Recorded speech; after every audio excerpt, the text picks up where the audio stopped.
We'll talk about another twist in a busy week at Jacksonville City Hall. A city councilman today calling on Jacksonville Mayor Lenny Curry to step down. On your sides, David Jones is joining us live at City Hall tonight after speaking with that councilman. And David, he hasn't shied away at all from criticizing the mayor.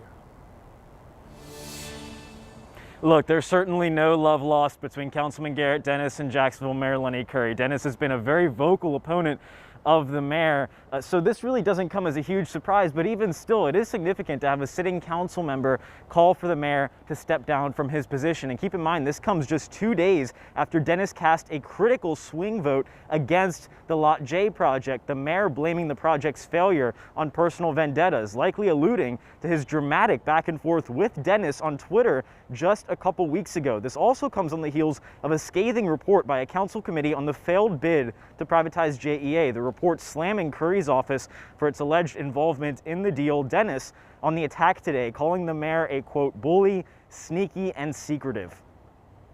Any other city, the mayor would have been suspended right now. Again, he was the mastermind behind 2 failed attempts of selling JEA, where billions of dollars were about to be stolen if it wasn't for a few courageous council members standing up from attacks and bullying from the mayor's office.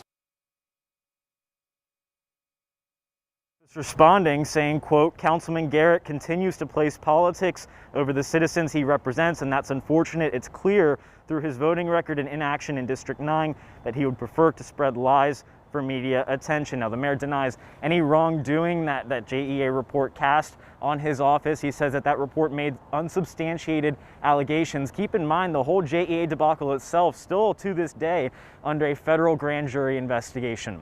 We're live at City Hall. David Jones, First Coast News, on your side.